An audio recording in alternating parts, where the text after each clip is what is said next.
1368 ခုနှစ်တရင်ကျွလာဆန်း10ရက်2006ခုနှစ်မြောက်ဓမ္မနုပဒနာတတိပဋ္ဌာန်9ရက်တရားစခန်းကျင့်သုံးပွဲ၌ဟောကြားအပ်သောခန္ဓာကိုယ်ရဲ့ကဝေဆိုးလေးကောင်လုပ်ပြီးတရားတော်ဒီခန္ဓာကိုယ်ကြီးထဲမှာရှိနေတဲ့မွေဆိုးလေးကောင်လို့တင်စားရမယ်တကြီးလေးပါးကိုအခြေခံထားပြီးတော့ရှုပွားပုံရှုပွားနည်းနိဗ္ဗာန်တိုင်ခရီးပေါအောင်အာထုံနည်းတို့ကိုမြတ်စွာဘုရားဟောကြားခဲ့တဲ့အတိဝိသောပမသုတ်တံဆိုတဲ့သုတ်တံတစ်ပုဒ်ကိုလုပ်ပြီးတရားဖြစ်နေဟောကြားလာကြမယ်ရှေးဥစွာတရားမဟောမီတရားမနာမီမှာတရားတော်ကိုဟောကြားတော်မူခဲ့တဲ့စိဏီယာသုံးလောကထွဋ္ဌာသဗ္ဗညုမြတ်စွာဘုရားကိုအလုံးနမောတတ္တဘုရားရှိခိုးနဲ့ရှိခိုးပူဇော်ကြောကြရအောင်နမောတတ္တဘဂဝတောအရဟတောသမ္မာ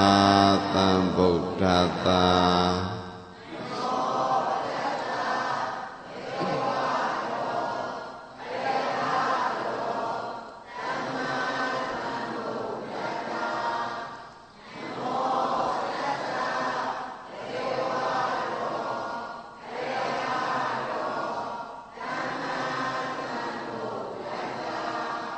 အရဟတောလူမင်းနတ်မင်းယမမင်းတို့ဤဝဆင်းကိုယောပူဇော်ထူးကိုခံတော်မူတိုက်ပါပေထသောအရဟတော1500ကိလေသာမှဝေကွာတော်မူတတ်ပါပေထသောအရဟတောစိတ်ွယ်ရာ၌ပင်မကောင်းမှုကိုပြုတော်မမူပြောတော်မမူကြံစည်တော်မမူတတ်ပါပေထသောအရဟတောကိလေသာမံသဘုံဉာဏ်ကိုအောင်တော်မူနိုင်တော်မူတတ်ပါပေထသောအရဟတောသန္တရာစေကံကွက်တို့ကိုပယ်ဖြက်ခုတ်ထွင်သုတ်သင်တော်မူတတ်ပါပေထသောသမ္မာသမ္ဗုဒ္ဓတ္တမပေါက်မပြန်တရားမှန်ကိုဆရာမကူတရားမိုးဉာဏ်ဖြင့်ထိုတွင်၍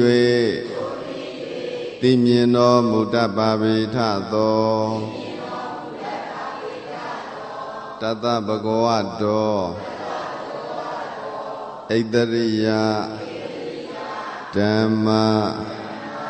ယတ္တတိရိကာမပယတ္တမိဘုံ6လီနှင့်ပြည့်စုံတော်မူသောထိုမြတ်စွာဘုရားအားနမောနမမိရှိခိုးပါ၏အရှင်ဘုရားနမောနမမိကိုယ်နှုတ်နှလုံးသုံးပါးပြောင်းပြော့မန်ကိုလျော့၍ကရော့ယိုကျိုးလက်စုံမိုးကားရှိခိုးပါ၏အရှင်ဘုရားအလုံးဘုရားရှင်ကိုရှိခိုးပူဇော်ပါဘုရားရှင်ကိုရှိခိုးပူဇော်ပြီးတဲ့နောက်ခန္ဓာကိုယ်တွေကမွေဆိုးလေးကောင်ဆိုတဲ့လုပ်ပြီးတရားဟ ဩကြနာကြမယ်ခန္ဓာကိုယ်ထဲမှာမွေဆိုးဘယ်နှကောင်နဲ့တေယထာပိဘိက္ခုေစတ္တရောအာတိဝိတာဩဃတိသာဂောရဝိတာလို့မြတ်စွာဘုရားတန်ယုဒ္ဓနိကေသလယနာဝက္ခတန်ယုတ်အာတိဝိသောပမသုတ်တံဆိုတဲ့သုတ်တံမှာဘုရားရှင်ကိုယ်တော်မြတ်ကြီးကဥပမာလေးနဲ့ဟောတဲ့တရားပါจิตသားယံတို့အလွန်တရာအစိတ်ပြင်းထန်တဲ့မွေစိုးကြီးလေးကောင်ရှိတယ်လို့တို့တရားအစချီကမြတ်စွာဘုရားဟောပါတယ်အဲ့ဒီမွေစိုးကြီးလေးကောင်ဗမာရှိတုံးလို့ကြည်လိုက်ရင်ကျင်းထောင်တစ်ခုထဲမှာရာဇဝတ်သားတွေအကျဉ်းသားတွေဖန်စီချုပ်နှောင်ရဖြစ်တဲ့အကျဉ်းထောင်ကြီးထဲမှာမွေစိုးလေးကောင်ကိုထည့်ထားတယ်အဲ့ဒီမွေစိုးလေးကောင်သည်အသီးသီးထက်မြက်ပြင်းထန်တဲ့အစိတ်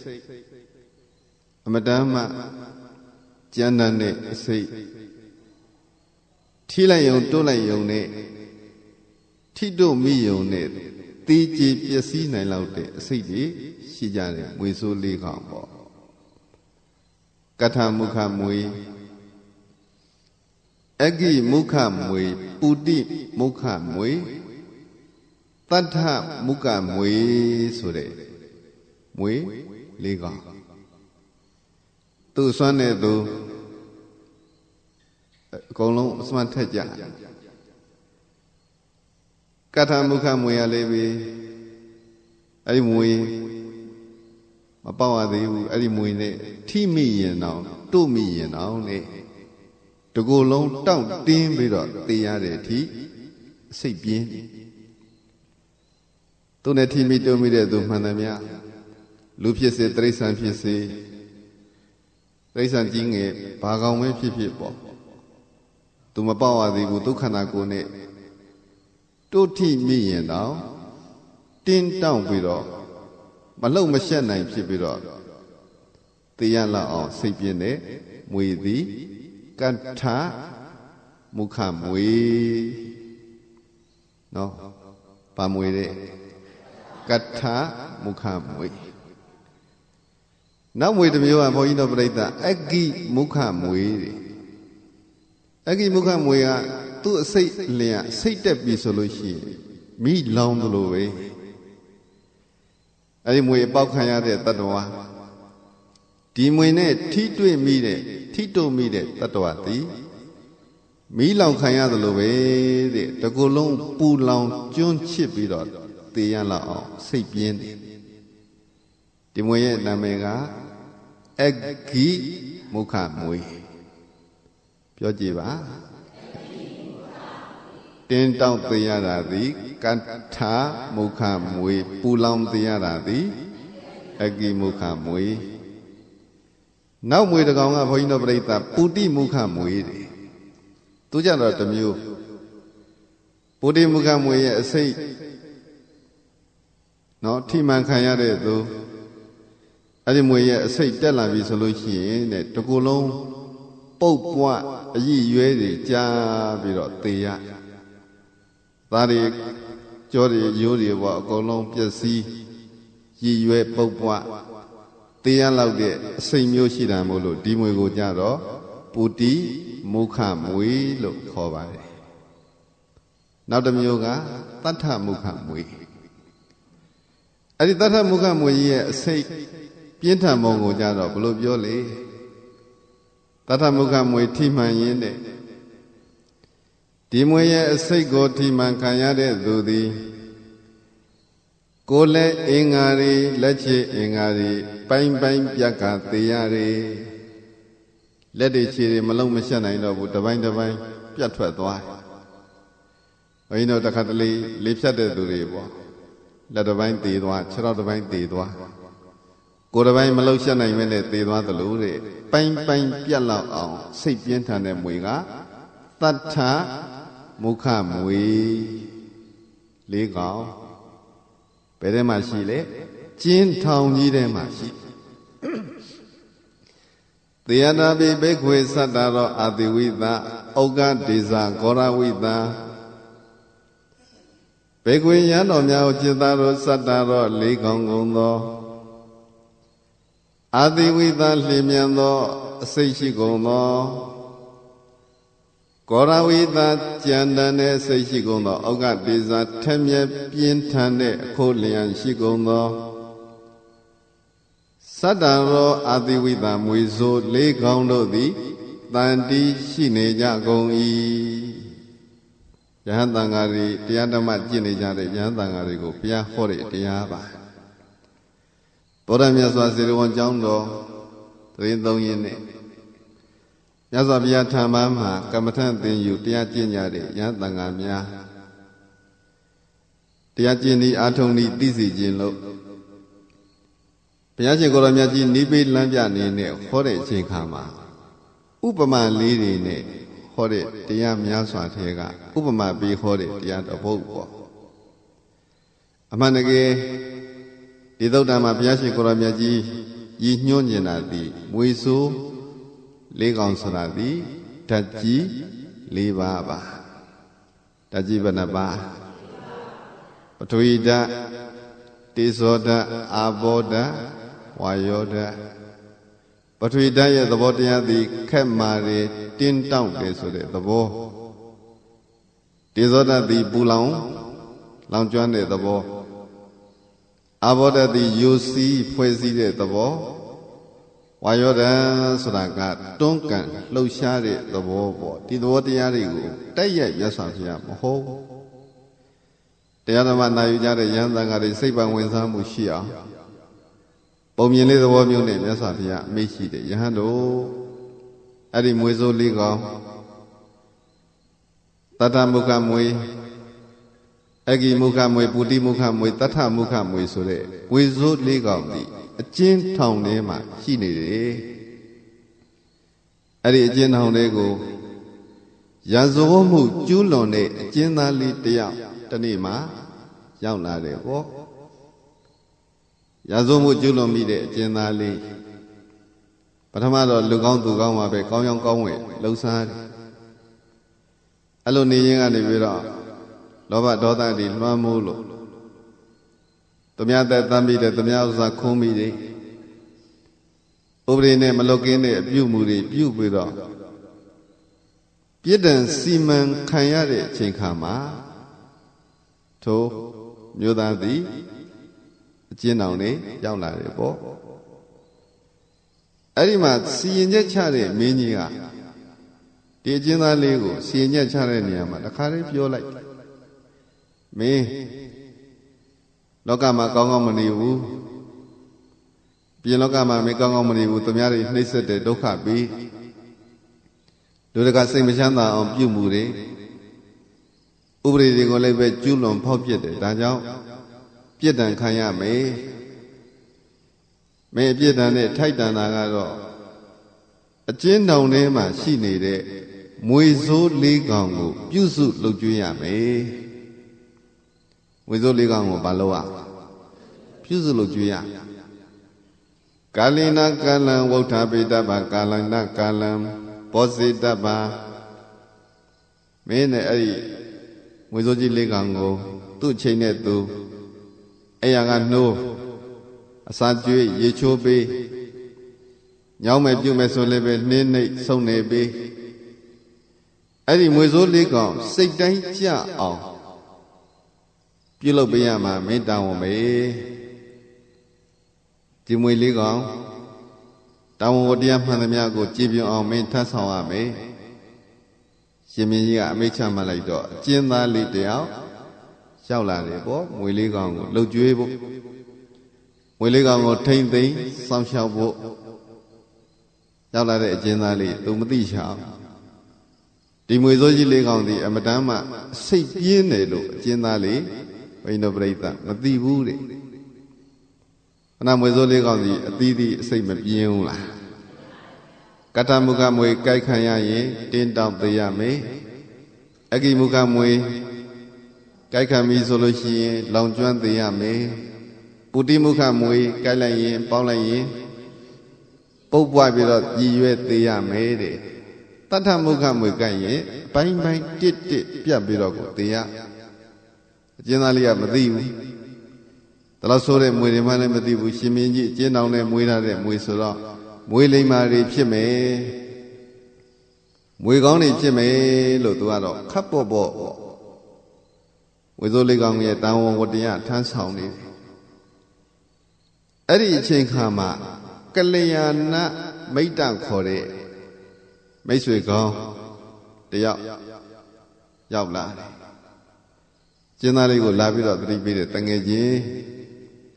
မကြည့်လိုက်စမ်းမင်းနေတိုင်းပြုစုနေလှုပ်ကြွေးနေတဲ့ဟောဒီမွေစိုးကြီးလေးကောင်ဒီတာမန်မွေတွေမဟုတ်ဘူးအမတန်မှအစိတ်ပြင်းတဲ့မွေနေ့စဉ်နေ့တိုင်းပဲအိယာကနှုတ်စားကြွေးရေချိုးပေးနှိပ်နေပေးလိုအပ်တာမှန်သမျှကိုလောက်ကင်ပေးနေတဲ့ဒီမွေလေးကောင်သည်အမတန်ဆိုးတဲ့မွေကြီးတွေတကယ်ချင်းတကယ်လို့သာဒီမွေလေးကောင်တကောင်ကောင်ကသာအလိုမကျဒေါသဖြစ်လာရင်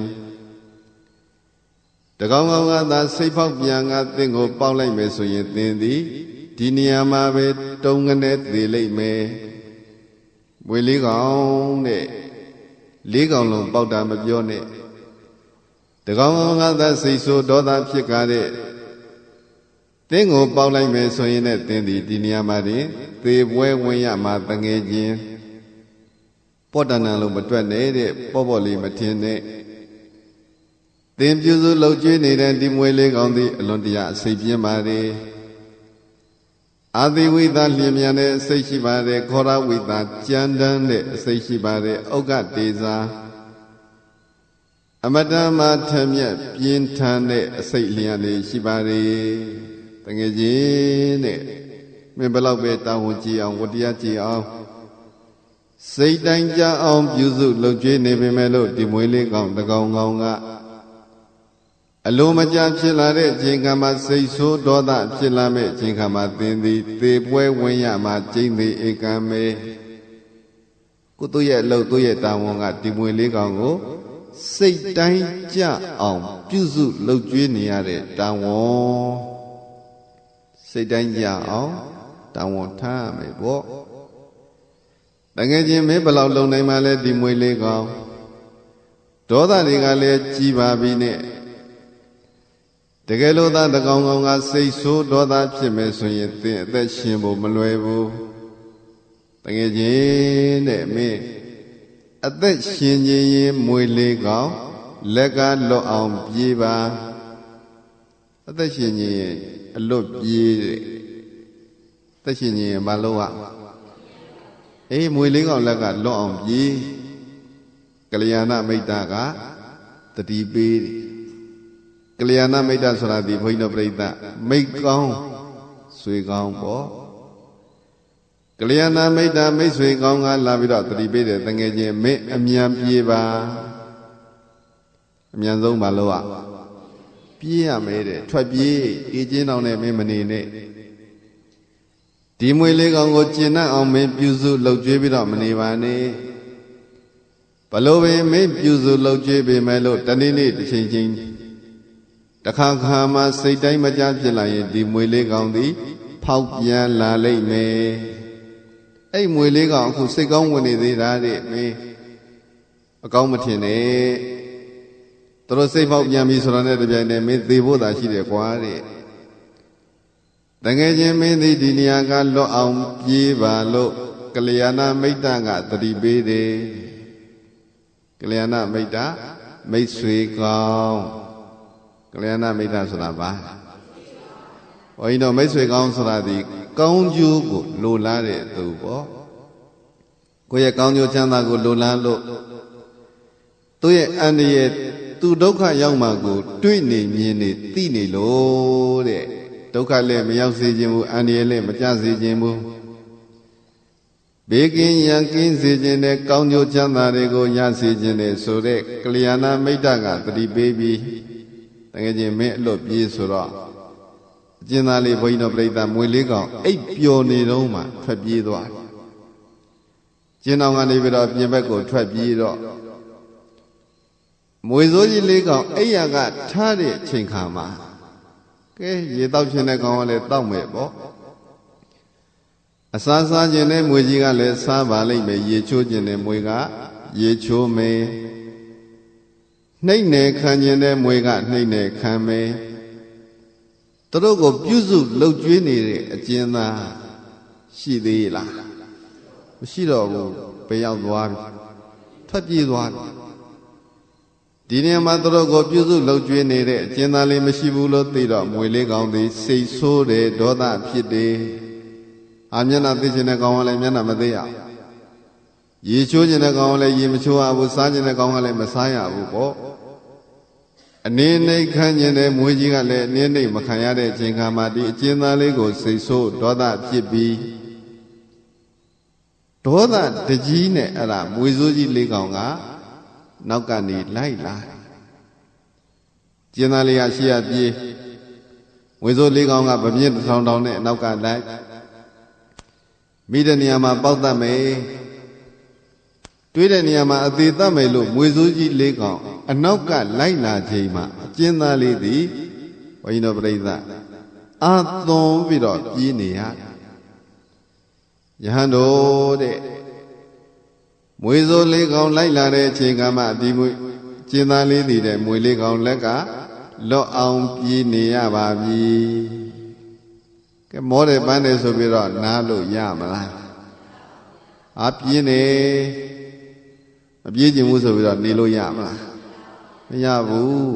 တစ်ချက်နားလိုက်တာနဲ့မွေလေးကောင်မှီလာလိမ့်မယ်မိလိမ့်မယ်နောက်ကနေမွေလေးကောင်မပြင်းတထောင်တောင်နဲ့လိုက်လာချိန်မှာအကျဉ်းသားလေးရှေ့ကနေအာသွန်ပြေးပြီးကလျာဏမိတ်တမိတ်ဆွေကောင်းကလည်း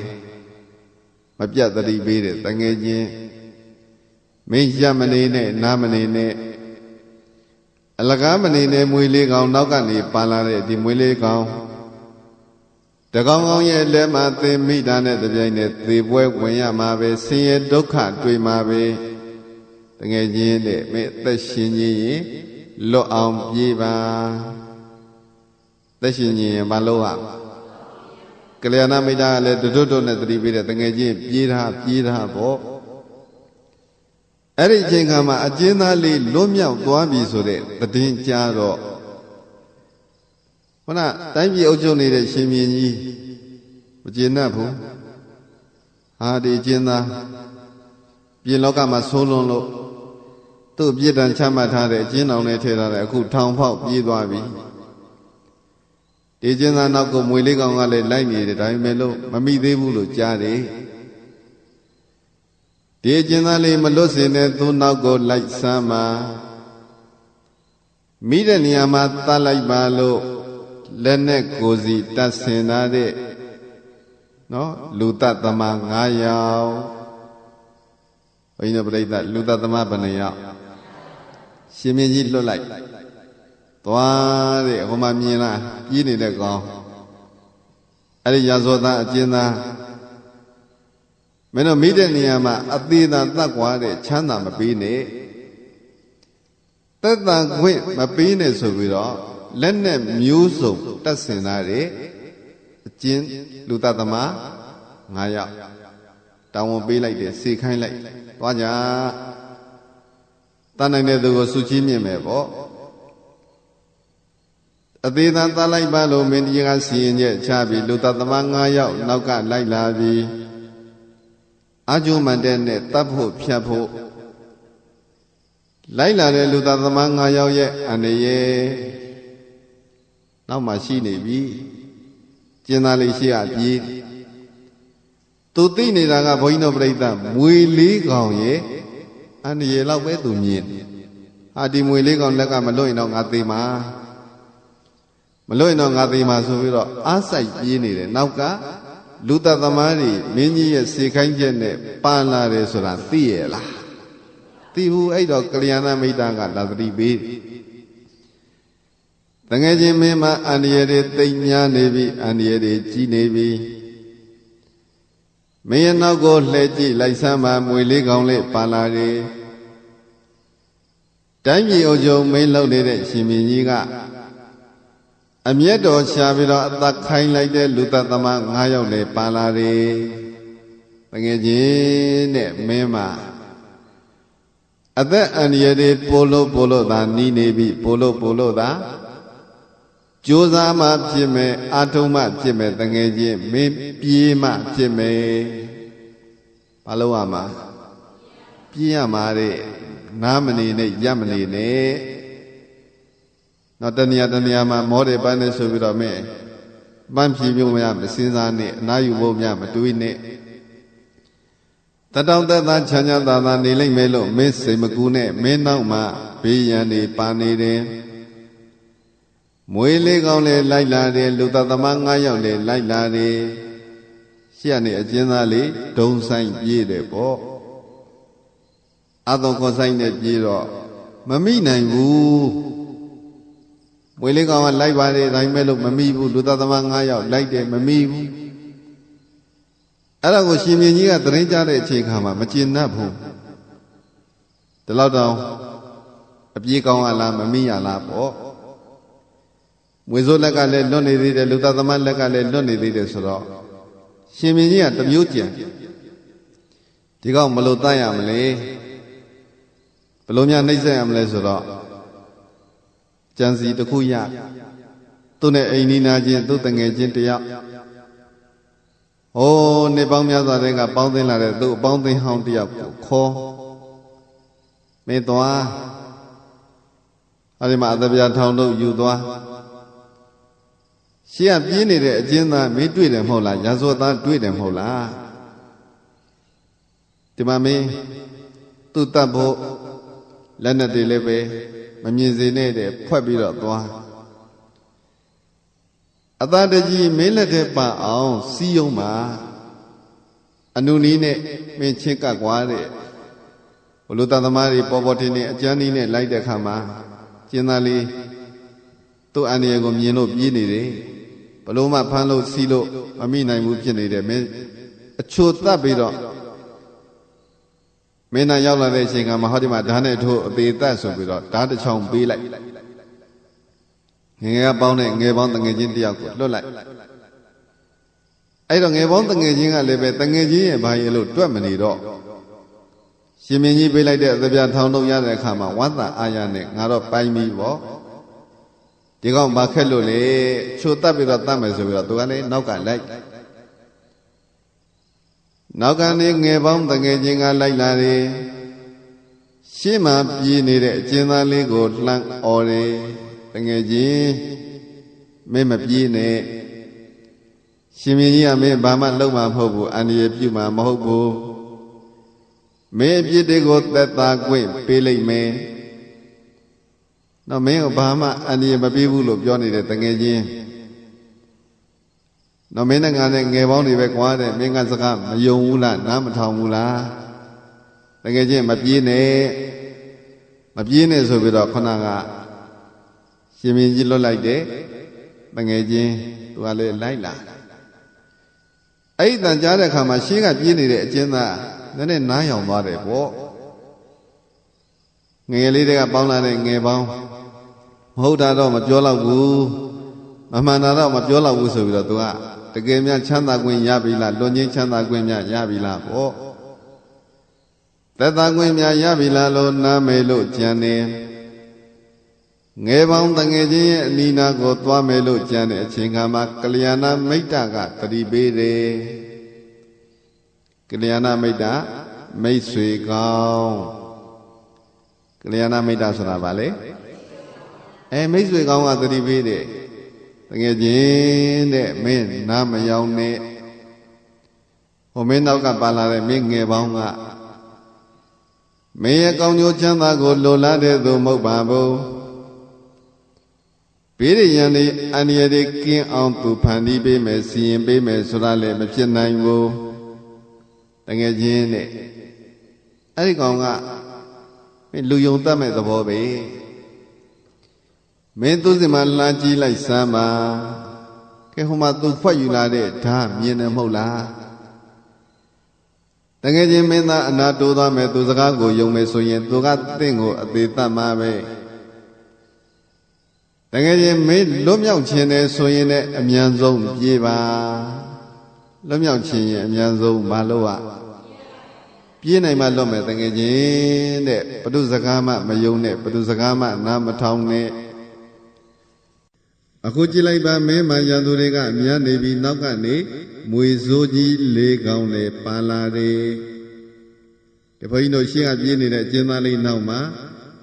ထက်ကြမကွာလိုက်လာတဲ့ရန်သူတွေတွက်ကြည့်ပေါ့အနာကပ်ပြီးတော့ပါလာတာကမွေစိုးလေးကောင်းသူ့နောက်မှာလူသားသမား9ယောက်အခုငယ်ပေါင်းတငယ်ချင်းအတွင်းလျှိုကသမ်းမဲ့သူတဲ့အနိကလောက်ကြံမဲ့သူလည်းပါလာတယ်တကယ်ချင်းမင်းနားမနေနဲ့ရပ်မနေနဲ့တတောက်တသားနေခွင့်ရမယ်လို့မင်းမထင်နဲ့အမြန်ဆုံးသာပြေးပါဘုသူကသတိပေးကလျာဏမိတ်တမိတ်ဆွေကောင်းကကောင်းကျိုးချမ်းသာကိုလိုလားလို့သတိပေးတယ်အကျိုးတရားတွေကိုရစေခြင်းလို့ကလျာဏမိတ်တကသတိပေးနေတဲ့တငယ်ချင်းမင်းအမြန်ပြေးအမြန်ဆုံးသာပြေးဆိုတော့နောက်ကရန်သူတွေဘုန်းကြီးတို့ပြိဿတတိတရန်းကြီးလိုက်လာပြီမယ်လို့ကျင်းသားလေးကိုမိလားမမိသေးဘူးပပြင်းတစ်ထောင်တောင်းနဲ့မွေဆိုးလေးကောင်နဲ့မမိလက်နဲ့မျိုးစုံနဲ့လူသားသမား9ယောက်ကလည်းမမိပါဘူးအတွင်းကြိတ်ကသမ်းမဲ့ငယ်ပေါင်းနဲ့မမိနိုင်ဘူးပြေးလိုက်တာ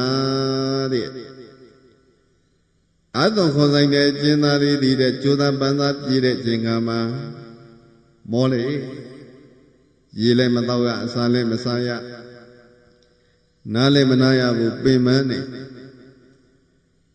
ရေလည်းတောက်ခြင်းနဲ့အစာလည်းစားခြင်းနဲ့ပန်းလည်းဖြည့်ခြင်းနဲ့ရှေ့မှာလှမ်းကြည့်လိုက်ပြန်တော့စိမ့်ဆိုညိုမှောင်နေတဲ့ရွာကြီးတရားကိုသူမြင်နေဟာရွာကြီးတရားဟန်ကြပြီငါနောက်ကလိုက်လာတဲ့ရန်သူတွေမျက်ခြေပြတ်နေတဲ့အချိန်ရှေ့မှာလမ်းမြင်ရတဲ့ဒီရွာကြီးမှာငါအနားယူမဲ့ပန်းဖြေမယ်အဲ့ဒီရွာတဲ့ကိုရောက်ချိန်မှငါသည်ရေတောက်မဲ့ဆန်းဆန်းမယ်တော့တပင်ရေလေးမှာငါခဏနားပြီးတော့အနားယူလိုက်မယ်ဆိုရင်ပြေအာခွန်မလားတွေကြည်လာမှာပဲသက်သာခွင့်ရမှာပဲနားနိုင်မှာပဲလို့အကျဉ်းသားလေးတွေးတယ်ရှေ့မှာရွာတရွာကိုမြင်နေပေါ့ဝေးရလမ်းကြည့်လိုက်တော့ရွာတရွာမြင်လိုက်တော့စိတ်ထဲမှာအတက်သွားအဲ့ဒီရွာထဲမှာငါကူညီမဲ့သူတွေရှိမှာပဲဒီရွာထဲရောက်ရင်တော့ပြည့်အကူညီတောင်းနောက်ကပါလာတဲ့မွေစိုးလေးကောင်ရဲ့အန္တရာယ်ကိုလည်းခုခံကာကွယ်မယ်လူသားသမားတွေကိုလည်းခုခံတိုက်ခိုက်မယ်လူယုံငယ်ပေါင်းဖြစ်တဲ့တငယ်ချင်းကိုလည်းငါသည်ပြန်ပြီးတော့ခုခံတိုက်ခိုက်မယ်လို့အကျဉ်းသားလေးစဉ်းစားနေတယ်ပေါ့ရှေ့မြင်ရတဲ့ရွာအာကိုတကြီးနဲ့သူကနာသွားအဝေးရကြည့်လိုက်တော့စိမ့်ဆူညိုမှောင်နေတဲ့ရွာကြီးပါအနာဂတ်ကကြည့်လိုက်တဲ့အချိန်ကမှအနီးနာရောက်သွားတဲ့အချိန်ကမှဒီရွာကြီးသည်ရွာပြက်ကြီးသာဖြစ်နေတယ်ရွာထဲမှာလူကလည်းတယောက်မှမရှိရွာထဲဝင်သွားတောက်စရာရေများရှိမလားလို့ကြည့်ဘယ်နေရာမှရေမရှိစားစရာအစာအာဟာရထမင်းဟင်းများရနိုင်မလားလို့ရှာကြည့်တော့လေဘာမှမရဒီရွာတိတ်ကနေဟိုဘက်ရွာတွေဝင်သွားတဲ့ချိန်ကမှတဲ့သူကြည့်လိုက်တော့ဒီရွာရင်းမှာအိမ်ပြက်6လုံးသာရှိတယ်အိမ်ပြက်ဘယ်နှလုံးတရွာလုံးကြည့်လိုက်တော့အိမ်ကလေး6လုံးပဲရှိအိမ်ကြီးအိမ်ကောင်းတွေမဟုတ်ဘူးအကုန်လုံးပြိုကျပျက်စီးနေဘာတစ်ခုမှအကောင်းမရှိပြိုကျပျက်စီးနေတဲ့ဒီအိမ်ကလေးတစ်လုံးပေါ်မှာစားစရာတောက်စရာများရမလားရေတောက်ရလည်းမနေဘူးစားရလည်းမနေဘူးဘာများရမလဲလို့အိမ်မော်တက်ကြည့်လိုက်အိုးတွေခွက်တွေလှန်ကြည့်ပေါ့ခုနဒီနာကြည့်လိုက်တဲ့ချိန်ကမှရေလည်းမရှိအစာလည်းမရှိဘာမှမရှိအကုန်ပျက်စီးနေတဲ့အိမ်ပြန်ဆင်းလာနောက်တစ်လုံးပေါ်တက်ကြည့်လိုက်ပြန်တော့လည်းပဲဘာမှမရှိဘူးတဲ့တုတ်စကင်ညေဝ ဘာတကူမှမရှိတာကိုသာလင်းတွေ့နေရပါတယ်ဘာတကူမှမမြင်ရပါဘူးရွာထဲမှာအာကိုစရာလည်းမရှိဘူးအာကိုစရာရှိလားအေးဒီရွာထဲမှာတော့ဖြစ်ငါအာကိုမဲ့သူတွေရမှာပဲကုညီပေးတဲ့သူတွေရမှာပဲတွေးလာခဲ့ပြီမဲ့လို့ကျင်းသားလေးတွေတဲ့ရွာထဲရောက်တော့ထင်တိုင်းမပေါက်ပါဘူးဘာမှမရှိတဲ့ရွာတရွာလုံးကြည့်လိုက်တဲ့ရွာထိပ်ကနေရွာဆုံးအပြေလွှမ်းသွားကြည့်လိုက်တဲ့ချိန်ကမှတဲ့အိမ်ပြက်6လုံးသာရှိတယ်အိမ်ပြက်ဘယ်နှလုံးဘာမှလည်းမရှိဘူးတဲ့ဒါပေမဲ့လို့ကျင်းသားလေးရဲ့နောက်မှာတဲ့ညာသူတွေကထကြမကပါလာတယ်မွေစိုး၄ကောင်ရဲ့လူသက်သမား9ယောက်ရဲ့အတွင်ကျိတ်သတ်မဲ့ငယ်ပေါင်းရဲ့အဲ့တော့သူတို့လှမ်းကြည့်လိုက်တဲ့အခါမှာတော်တော်ဝေးဝေးမှာပေါ့တော်ကြီးကြံခဲ့ပြီအဝေးကြီးကြံခဲ့ပြီဆိုတော့သူတို့လက်ကတော့လွတ်လောက်ပါပြီငါမျက်ခြေပြတ်သွားလောက်ပြီရှားလုံးမတွေးလောက်ဘူးဆိုပြီးတော့ဒီကျင်းသားလေးမောမောပန်းပန်းနဲ့သစ်ပင်တပင်ရိပ်အောက်မှာတဲ့နားဖို့ပြင်းတယ်ဒီသစ်ပင်ရိပ်လေးမှာအိတ်နေလိုက်ရရင်တော့မောပြေသွားမှာပဲဟောနေရာလေးနားလိုက်ရရင်တော့ပြေငါအခွန်လေးပြေသွားမှာပဲလို့နားဖို့စဉ်းစားတဲ့အချိန်ခါမှာကလျာဏမိတ်တာကရောက်လာကလျာဏမိတ်တာမိတ်ဆွေကောင်းကလာရောက်ကသတိပေးတဲ့တငယ်ချင်းမင်းအနားယူဖို့မကြံနဲ့ပန်းပြေဖို့မကြံနဲ့တော်သလုံးနေမယ်တတ်တာသလုံးနေမယ်လို့မင်းတွေးမနေနဲ့ဟိုမှာကြည့်လိုက်စမ်းပါတငယ်ချင်းတဲ့ရွာတဲ့ကိုဓမြ6ယောက်ဝင်လာပြီရွာတဲ့ဘယ်သူတွေဝင်လာဓမြ6ယောက်လက်တစ်ဖက်ကမိတို့ကိုကင်လက်တစ်ဖက်ကဓာတ်ကိုကင်ရွာကိုလည်းမိရှို့မယ်တွေးသမျှလူတွေကိုတတ်ဖြတ်မယ်တဲ့ညသမျှဥစ္စာတွေကိုယူမယ်လို့ဓမြ6ယောက်ရွာတဲ့ကိုဝင်လာနေပြီရွာစရောက်နေပြီတကယ်ချင်းမင်းဒီနေရာမှာမင်းကိုသာမြင်မယ်ဆိုရင်ဒီဓမြတွေကမင်းကိုတတ်မှကျင်းသေးပဲရွာကြီးဘုန်းကြီးတို့ပြိဿအဝေးကကြည့်လိုက်တဲ့အခါမှာတကယ်ရွာကြီးပေါ့ရွာကြီးထဲမှာလူတွေလည်းအပြည့်ရှိမှာပဲဒီရွာထဲမှာရစရာယူစရာတွေအများကြီးရှိမှာပဲလို့မှန်းချီနဲ့လာခဲ့တဲ့ဓမြဘယ်နှယောက်ဓမြ6ယောက်ရွာထဲရောက်တဲ့အချိန်ကမှသူတို့ကြည့်လိုက်တော့ဘာပဲတွေ့အိမ်ပြက်ကလေး6လုံးပဲရှိအိမ်ကြီးအကောင်းတွေလည်းမရှိဘူးရွာထဲမှာနေတဲ့သူတွေလည်းပဲမရှိပါဘူးတဲ့ဘာတကူမှယူစရာရစရာမရှိဘူးတအိမ်တက်ကြီးလည်းပဲဘာမှမရှိပေါ့နောက်တအိမ်ကြည့်လိုက်တော့လည်းဘာမှမရှိဆိုတော့စိတ်ဆိုးလာကြပြီဒေါသဖြစ်လာကြအဲ့ဒီအချိန်ကမှအကျဉ်းသားလေးကိုတဲ့လှမ်းမြင်ကြတယ်ဟာဟိုမှာလူတယောက်မြင်နေအဲ့လူကငါတို့ဖမ်းပြီးတော့သူစီမရှိတာတွေကိုရမယ်ယူမယ်ဆိုရင်ရသလောက်တော့ရအောင်မှာပဲတော်အောင်မှာပဲပေါ့ဘာမှမရမဲ့တူတူအဲ့လူဖမ်းပြီးတော့တို့ယူကြစို့တိုက်ခိုက်လူရဲ့နှိပ်စက်ကြစို့လို့ဓမြ6ယောက်အပြေးလွှမ်းလာတဲ့ချိန်ကမှအကျဉ်းသားလေးကလည်းကလျာဏမိတ်တကသတိပေးတော့သိနေပြီတဲ့ဓမြတွေသူနောက်ကိုလိုက်လာပြီတကယ်ချင်းမင်းပြေးထားတော့ကိုမင်းနောက်မှာရန်သူတွေတိုးလာပြန်ပြီဓမြ6ယောက်ပါလာပြီတကယ်ချင်းမင်းပြေးမှဖြစ်မယ်မြန်မြန်ပြေးနိုင်မှလွတ်လိမ့်မယ်ကြိုးစားပြေးကမှလွတ်လိမ့်မယ်နားမနေနဲ့ပန်းဖြေမနေနဲ့လို့ကလျာဏမိတ်တကသတိပေးတော့အကျဉ်းသားလေးသည်အာသွန်ခွန်ဆိုင်ပြေးပါတယ်ဘိနပရိသတ်ကြောက်လို့ပြေးရတာနော်ဘာလို့ပြေးကြောက်เสียရန်သူတွေကလည်းပဲနောက်ကနေတကောက်ကောက်မပါဘူးလားမွေစိုးလေးကောင်ကလည်းပါလာတဲ့ပပြင်းတစ်ထောင်ထောင်နဲ့တွေ့တဲ့နေရာမှာတတ်မယ်မွေကြီးလေးကောင်တကောင်ကောင်ဘုန်းကြီးတို့ပြိဿအစိမ့်မိလိုက်ုံနဲ့သိစရာပဲ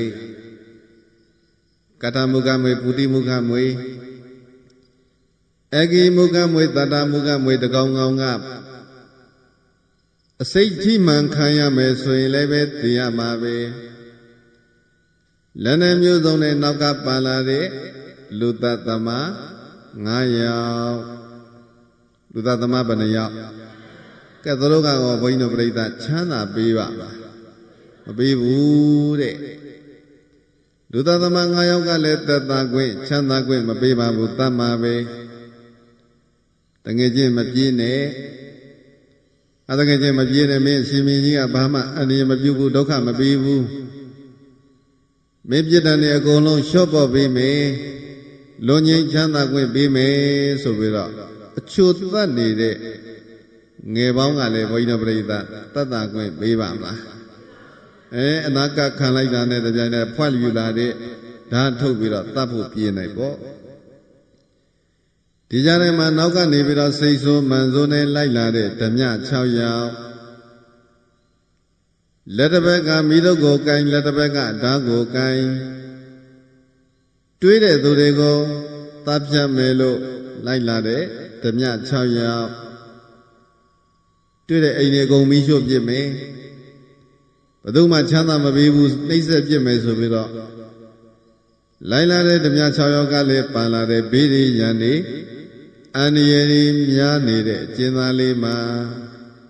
ဘာအားကိုရှိလဲသုံးမှာကလျာဏမိတ်တမိတ်ဆွေကောင်းတယောက်ပဲရှိမိတ်ဆွေကောင်းကတော့တစ်ချိန်လုံးသူ့နောက်ကနေတို့နဲ့ပါလာတဲ့တငယ်ချင်းမင်းပြေးသာပြေးတော့ဒီဘက်လမ်းမသွားနဲ့ဒီဘက်လမ်းသွားဒီလိုမနေနဲ့ဒီလိုနေဒီပုံစံဒီနည်းနဲ့နေမယ်ဆိုရင်သင်ဒီအသက်ရှင်လိမ့်မယ်ချမ်းသာလိမ့်မယ်ဒီလိုဒီပုံစံနဲ့သင်နေမယ်ဆိုရင်လည်းသင်ဒီဒုက္ခဖြစ်လိမ့်မယ်နောက်ကနေတို့နဲ့တတိပေးနေတဲ့မိတ်ဆွေကောင်းတယောက်သားလေးအာကိုစရာရှိပါလေသူစကားနားထောင်ပြီးတော့ရှေ့ကျင်းသားလေးပြေးတဲ့ခါမှာလွတ်မြောက်နေတယ်ပေါ့ဘယ်သူမှမလိုက်နိုင်ဘူးနောက်မှပြတ်ကြံခဲ့ပြီလို့အာကျိုးမန္တနဲ့ပြေးသွားတဲ့ကျင်းသားလေးတည်တဲ့ရှေ့မှာဗာမြင်ရတော့ဆိုတော့ပင်လေပြင်ကြီးကိုမြင်နေဗာမြင်လေပင်လေပြင်ကြီးတစ်ခုတဲ့ပင်လေကန်းစပင်လေကန်းနာရောက်ပြီးလိုက်လုံးကြီးတွေနဲ့တဝုံဝုံနဲ့ရှင်းမှာပြေးစရာလေမြေမရှိတော့ပင်လေပြင်ကြီးကရှစ်တဲ့မှာကာစီနေပြီးပင်လေပြင်ကြီးသာရှိတော့တယ်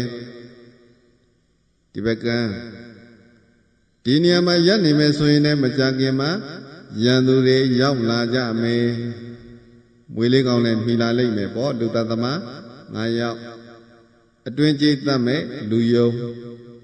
ဓမြက6ယောက်ရောက်လာတော့မယ်ဘာမှမကြတော့ဘူးရှင်းမှကြည့်လိုက်တော့လေပြေးစရာမြေမရှိပင်လေပြင်းကြီးသာရှိနေတယ်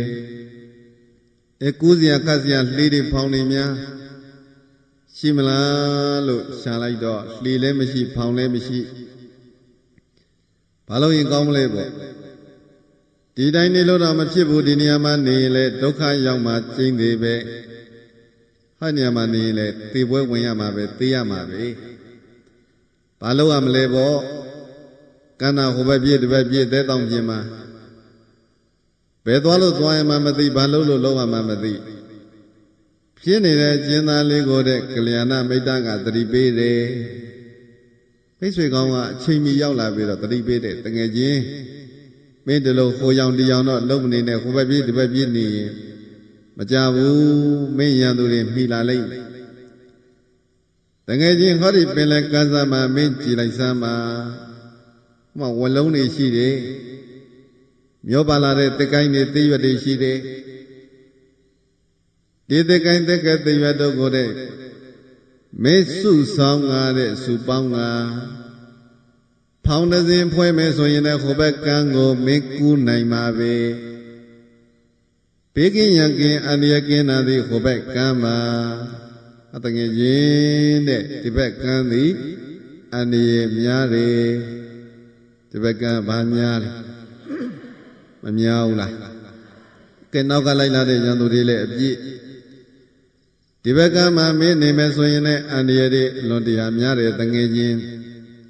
အဲ့တော့ပင်လယ်ပြင်ကြီးရဲ့ဟိုဘက်ကန်းကိုရောက်အောင်ကူပါဟိုဘက်ကန်းကဘေးကင်းတဲ့နေရာဟိုဘက်ကန်းကရန်နေကင်းတဲ့နေရာ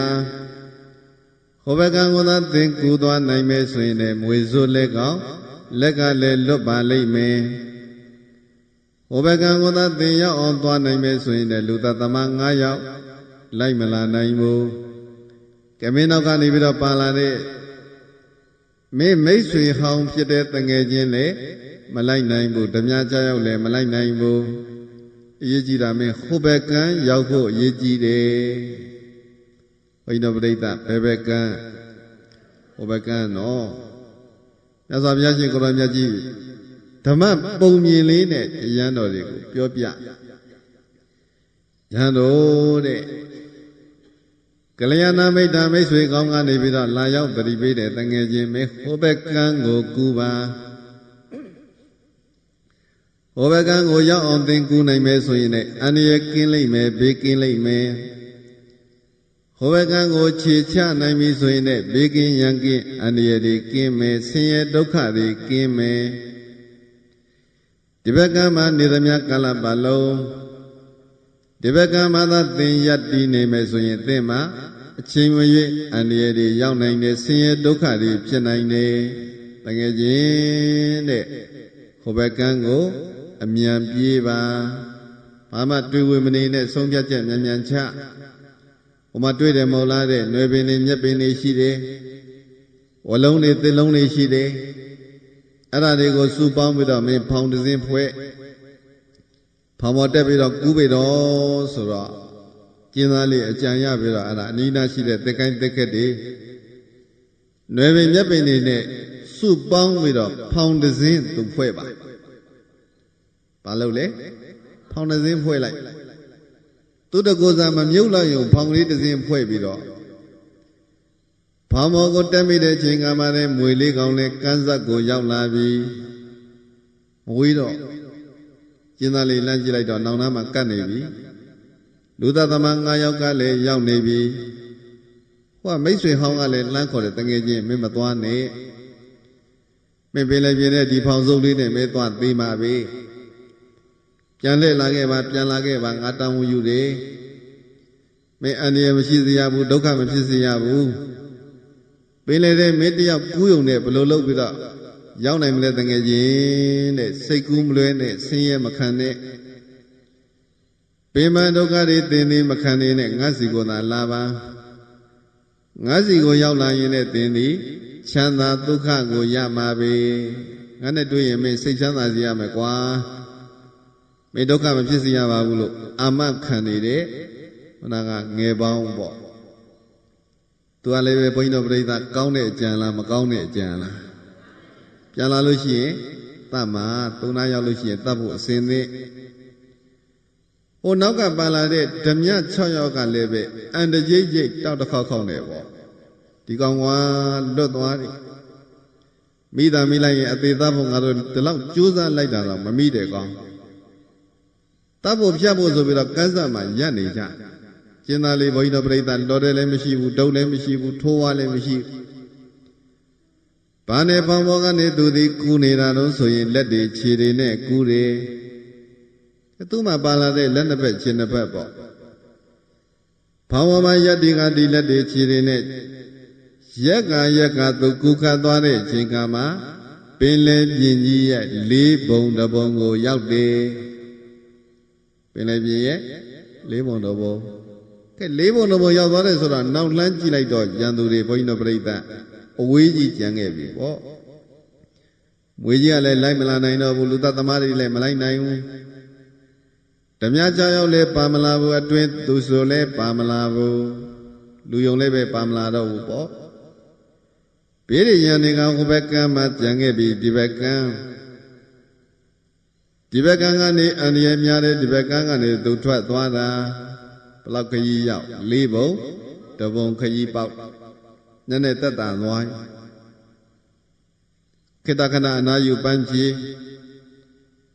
တက်တာသလိုနေမဲ့ကြံတဲ့အချိန်ခါမှာကလျာဏမိတ်တကသတိပေးတဲ့တငယ်ချင်းမသွားမဲ့ခကြီးမနီးသေးဘူးနော်အခုမင်းဘေးရန်နေအန္တရာယ်တွေကင်းနေဆိုတာတည်သွားမဲ့လမ်းကြောင်းရဲ့4 ဘုံတစ်ဘုံမဲ့ရောက်သေးတာ ရှင်းမသိသွားရမယ့်ခကြီးအဝေးကြီးကြံသေးတယ်တငယ်ချင်းကြိုးစားပြီးတော့ကူပါမနာနဲ့အာဂျုံမန်တဲ့မင်းရှိတဲ့လက်တွေခြေတွေနဲ့ကူကွာခတ်ကွာကြိုးစားပြီးတော့မင်းကူပါဆိုပြီးတော့တန်တန်သတိပြီးတော့ကျင်းသားလေးတွေလက်တစ်ဖက်ခြေတစ်ဖက်ကိုအာကိုကဘောင်ပေါ်ကနေကူခတ်သွားလိုက်တာပင်လေပြင်ရဲ့တဝက်ခကြီးကိုရောက်ပြီးခကြီးတဝက်ရောက်သွားနောက်ကရန်သူတွေပါသေးလားလိုက်နိုင်သေးလားမလိုက်နိုင်တော့ဘာမှမွေးတော့ဘူးဒီဘက်ကန်းနဲ့ဟိုဘက်ကန်းအလေကောင်သူရောက်နေကြံခဲ့တဲ့ဒီဘက်ကန်းတည်တဲ့ဘေးရန်အန္တရာယ်တွေများတယ်ဆင်းရဲဒုက္ခတွေများတယ်ရှေ့မှာမြင်နေရတဲ့ဟိုဘက်ကန်းသည်ဘေးကင်းရန်ကင်းအန္တရာယ်ကင်းတယ်ကလျာဏမိတ်တာကတငယ်ချင်းမခကြီးမွေးတော့ဘူးနော်မေဒီနေရာမှာတလုံးနားလို့တော့မဖြစ်သေးဘူးခကြီးနီးပါပြီနည်းနည်းလေးမင်းကြိုးစားလိုက်ရင်ရောက်သွားလိမ့်မယ်တငယ်ချင်းဆက်ပြီးတော့ကူအောင်ခတ်ပါအောင်ဆိုတော့ကျင်းသားလေးဆက်ကြိုးစားလိုက်တာဘုန်းကြီးတို့ပြိဿ၄ပုံ၃ပုံခကြီးပေါက်ဘာမှမကြံတော့ဘူးရှေ့ခကြီးက၄ပုံတစ်ပုံပဲကြံတော့နောက်ဘက်မှာသူဒီဘေးရန်အန္တရာယ်တွေနဲ့ဝေးကြီးဝေးခဲ့ပါပြီရှေ့နည်းနည်းကြိုးစားရင်ကမ်းပေါ်ကိုရောက်နိုင်ပြီအဲ့တော့ဆက်ကြိုးစားကူးကပ်သွားလိုက်တာတဲ့ဟိုဘက်ကမ်းစပ်ကိုရောက်ပြီးတော့ကဲတလန်နလန်သုံးလန်တတ်တက်သွားလိုက်ကမ်းပေါ်ရောက်ပြီဆိုရင်ဘုန်းကြီးတို့ပြိဿဘေးရန်မကင်းဘူးလားဘာဘေးဘာရန်ဘာအန္တရာယ်မှမရှိပါဘူးဘေးကင်းရန်ကင်းအန္တရာယ်ကင်းတဲ့နေရာကဲဘေးကင်းရန်ကင်းအန္တရာယ်ကင်းတဲ့နေရာဆိုတော့နားကျင်သလောက်နားပေါ့တသက်သားသားနဲ့နေနိုင်ပြီချမ်းချမ်းသာသာနဲ့နေနိုင်ပြီအကျဉ်းသားလေးသည်လွတ်မြောက်မှုကိုရပြီလွတ်မြောက်မှုမရဘူးလားနောက်ကနေလိုက်လာနေတဲ့မွေစိုးလေးကောင်လက်ကလည်းလွတ်ပါပြီရှင်မင်းကြီးဆွေလွတ်လိုက်တဲ့လူသားသမား9ယောက်လက်ကလည်းလွတ်ပါပြီမပြေးနဲ့မသွားနဲ့လို့တန်တန်အော်နေဟင်းနေခေါ်နေတဲ့ငယ်ပေါင်းတငယ်ချင်းလက်ကလည်းလွတ်ပါပြီသမယ်ဖြတ်မယ်လို့လက်တစ်ဘက်ကမိတို့ကိုကိုင်လက်တစ်ဘက်ကဓာတ်ကိုကိုင်ညင်းစဲနှိမ့်စဲတပ်ပြဖို့လိုက်လာတဲ့ဓမြ6ယောက်လက်ကလည်းလွတ်ပါပြီရန်သူဘယ်နှမျိုး4မျိုးနော်ဘယ်နှမျိုးလဲနောက်ကဘုန်းကြီးတို့ပြိဿကြံခဲ့တဲ့ရန်သူတွေပြန်ကြည့်လိုက်ရင်နံပါတ်1ဘယ်လိုလဲမွေဆို4ကောင်ဒုတိယကလူသတ္တမဘယ်နှယောက်5ယောက်အတွင်းလူယုံက1ယောက်ဓမြက6ယောက်ကဲအဲ့ဒီရန်နေသည်ဟိုဘက်ကမ်းပါလားဒီဘက်ကမ်းပါကြံခဲ့တဲ့ကမ်းတော့လွန်မြောက်ခဲ့တဲ့ဟိုဘက်ကမ်းမှာကြံခဲ့ပါပြီဒီဘက်ကမ်းဘေးကင်းရန်ကင်းအန္တရာယ်ကင်းတဲ့နေရာမှာကျင်းသားလေးသည်ခြေချနိုင်ပြီယတ္တနိုင်ပြီမြတ်စွာဘုရားကယဟန်တို့တဲ့အဘုရားရှင်မိတ်တော်မူတဲ့ဒီပုံမြင်လေးကိုသင်တို့သိတဲ့မှတ်မိနေပါလိမ့်မယ်သတိရနေပါလိမ့်မယ်မြတ်စွာဘုရားကတက္ကသလေးမှာတရားဟောတာဘုန်းကြီးတို့တရားသာတက်တက်ကြီးပဲပြောမယ်ဆိုရင်ညှင်းငွေသွားမှာဆိုလို့မမှတ်မိမှာဆိုလို့တဲ့ပုံမြင်သဘောမျိုးလေးဥပမာနဲ့ပေးတာခြေသားရန်တော်ငါဘုရားရှင်မိတ်တော်မူခြင်းတာတခြားမဟုတ်ပါဘူးအခုငါဘုရားရှင်မိတ်ကြခဲ့တဲ့ဒီဖြစ်ရဒီအကြောင်းရာသည်တဲ့သင်တို့သွားရမယ်လမ်းကြောင်းပါပဲခုကျင်းသားလေးလွန်မြောက်မှုကိုရဘေးကင်းရန်ကင်းအန္တရာယ်ကင်းတဲ့နေရာကိုရောက်တယ်ခြေသားတို့ဘေးရန်အန္တရာယ်ကင်းတဲ့နေရာဆိုတာဒီတခြားနေရာမဟုတ်ပါဘူးနိဗ္ဗာန်မှာဘေးကင်းရန်ကင်းအန္တရာယ်ကင်းတာပဲနေရာကဲနိဗ္ဗာန်မှာဘုန်းကြီးတို့ပြိဿဘေးတွေရန်နေအန္တရာယ်တွေရှိသေးလားဘာဘေးဘာရန်ဘာအန္တရာယ်မှမရှိတဲ့နေရာသည်နိဗ္ဗာန်အခုဘုန်းကြီးတို့နေကြတဲ့ဒီလောကဒီနေရာသည်ဘေးရန်အန္တရာယ်တွေရှိတဲ့နေရာခုနအကျဉ်းသားလေးကူးသွားတဲ့ပင်လယ်ပြင်ရဲ့ဟိုဘက်နဲ့ဒီဘက်ပေါ့ဒီဘက်ကမှသူနေမယ်ဆိုလို့ရှိရင် ကျင်သားလေးကိုနောက်ကမွေစိုးလေးကောင်ကလည်းမှီလိုက်ရင်သတ်မှာပဲလူသားသမား9ယောက်ကလည်းတွေ့မြင်တာနဲ့သတ်မှာပဲအတွင်းလူယုံတငယ်ချင်းကလည်းသတ်မှာပဲတပြက်6ယောက်ကလည်းပဲသက်သာခွင့်ချမ်းသာခွင့်မပေးဘူးတဲ့နှိမ့်ဆက်ညှင်းဆက်တပ်ဖြတ်မှာပဲရံများတယ်ပေါ့ရံများရဒီဘက်ကန်းကနေတဲ့ဟိုဘက်ကန်းကိုကူးတန်ထုတ်ချောင်းခရီးရောက်သွားတဲ့ကျင်သားလေးမှာဘေးကင်းရန်ကင်းအန္တရာယ်ကင်းနေခြေသားတို့ဘေးရန်အန္တရာယ်များတဲ့နေရာဆိုတာဘေးရန်အန္တရာယ်ရှိနေတဲ့ဒီဘက်ကန်းဆိုတာကလောကကိုပြောပါတယ်ဘုန်းကြီးတို့နေကြတဲ့လောကသည်ဒီဘက်ကန်းနော်လောကသည်ဘယ်ဘက်ကန်းလဲအဲ့ဒီလောကကနေပြီးတော့လွတ်မြောက်ရာလောကုတ္တရာဆိုတဲ့ဟိုဘက်ကန်းသည်နိဗ္ဗာန်ဟိုဘက်ကန်းကဘယ်နေရာကဲဒီဘက်ကန်းကနေဟိုဘက်ကန်းကိုရောက်ဖို့အတွက်ဒီတိုင်းတော့ဘုန်းကြီးတို့ပြိဿမရောက်ဘူးခုနကျင်းသားလေးဘာလို့ရတယ်ဟိုဘက်ကန်းဒီဘက်ကန်းကူဖို့ဝါရီတစ်တီຫນွယ်ရီမြက်တွေနဲ့ဖောင်မဖွဲ့ရဘူးလားဖောင်ဖွဲ့ရတယ်ကြိုးစားပန်းစားလက်တွေချီတွေနဲ့ကူးရတယ်ခတ်ရတယ်ရက်ရတယ်ပေါ့ဟိုဘက်ကန်းကနေဒီဘက်ကန်းကိုရောက်အောင်လဲကြိုးစားပန်းစားကူးခတ်သွားတဲ့ခြင်းကမှဟိုဘက်ကန်းဘေးကင်းရာကိုရောက်ပါတယ်จิตသားတို့တဲ့အဲ့ဒီငါဖျားရှင်မိတ်ကြခဲ့တဲ့ဒီစကားရမှာအကျဉ်းသားဆိုတာတခြားသူမဟုတ်ပါဘူးလူသားတွေကိုဆိုလိုပါတယ်မြတ်စွာဘုရားရှင်ကိုရောမြတ်ကြီးဆိုလိုခြင်းနဲ့စကားမြတ်စွာဘုရားရဲ့ရည်ရွယ်ချက်မြတ်စွာဘုရားမိတ်ကြားခြင်းနဲ့အဓိပ္ပာယ်ကအကျဉ်းသားဆိုတာဒီဘယ်သူတဲ့လူသားတွေအကျဉ်းသားဆိုတာဘယ်လိုလဲအဲ့လူသားတွေဒီခုနကအကျဉ်းထောင်လေးကိုရောက်လာကြအကျဉ်းထောင်ထဲမှာဘာရှိနေလဲမွေစိုးလေးကောင်မွေစိုးလေးကောင်ရှိတဲ့အကျဉ်းထောင်လေးကိုအကျဉ်းသားတွေမရောက်ဘူးလားဘာလို့အကျဉ်းထောင်လေးကိုရောက်လာကြလဲဆိုတော့သူတို့ကျူးလွန်တဲ့ရာဇဝမှုသူတို့လွန်ကျူးခဲ့တဲ့ပြစ်မှုတွေပြစ်ဒဏ်တွေပြုလုပ်ခဲ့တဲ့မကောင်းမှုတွေကြောင့်ရာဇဝမှုကျူးလွန်တဲ့ကျင်းသားလေးတဲ့အကျဉ်းထောင်လေးကိုရောက်လာတယ်အကျဉ်းထောင်လေးရောက်အောင်ဘယ်သူကစီရင်ချက်ချပေးလိုက်တယ်လဲဆိုတော့ခုနကအမှုစီရင်ဆုံးဖြတ်ပေးတဲ့မင်းတရားကြီးကဲမင်းဒါတွေလုပ်ခဲ့တယ်ဒီပြစ်တွေကိုကျူးလွန်ခဲ့တယ်ဒီမကောင်းမှုတွေမင်းပြုခဲ့အဲ့တော့ထောင်ထဲသွားမွေစိုးလေးကောင်ကိုလှုပ်ကြွေးလို့မလွတ်လိုက်ဘူးလားလွတ်လိုက်တဲ့မင်းတရားကြီးဆိုတာတခြားမဟုတ်ပါဘူးတဲ့မြတ်စွာဘုရားရှင်ကကံတရားကိုရည်ညွှန်းမှာကံဆိုတာဒီမင်းတရားပေါ့မင်းတရားကြီးဆိုတာဒီကံနော်ခုနရာဇဝမှုကျွလွန်တဲ့ကျင်းသားဆိုတာကဘာလို့လဲလူသားတွေတဲ့ဘယ်တဲ့ပို့လိုက်တုံးဆိုတော့အကျဉ်းထောင်လေးကိုပို့လိုက်ကျဉ်းထောင်ထဲမှာဘာလို့ရှိလဲမွေစိုးလေးကောင်ရှိတယ်ဆိုပြီးတော့တစ်ချက်စီကိုမြတ်စွာဘုရားကပြန်ဖြေရှင်းပြတကယ်ဆိုလိုခြင်းနဲ့စကားရတဲ့ကိုဘုရားရှင်ကိုရောမြတ်ကြီးဒီဟန်တော်တွေကိုရှင်းပြတဲ့အဖြေစကားကိုဘုန်းကြီးတော်ပြိဿလင်္ကာလေးနဲ့မှတ်မိအောင်အလုံးလိုက်ပြီးတော့ဆိုကြည့်မယ်ကံမင်းတရား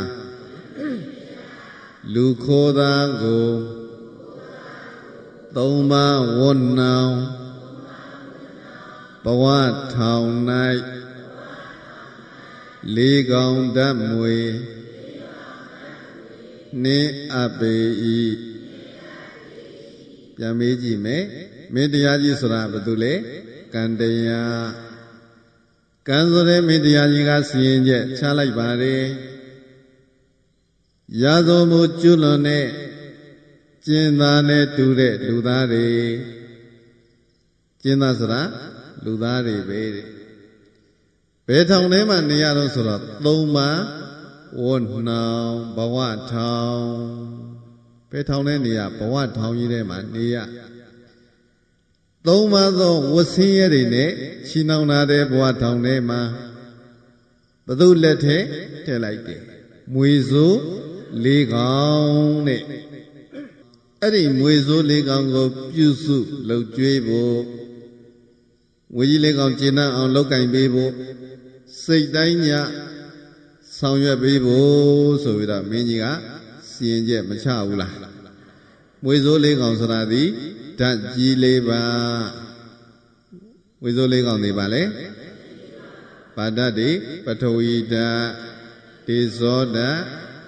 အာဘောဓာတ်ဝါယောဓာတ်နော်လေးကောင်ဓာတ်မွေနှင်းအပ်ပေ၏ကံဆိုတဲ့မင်းတရားကစီရင်ချက်ချတယ်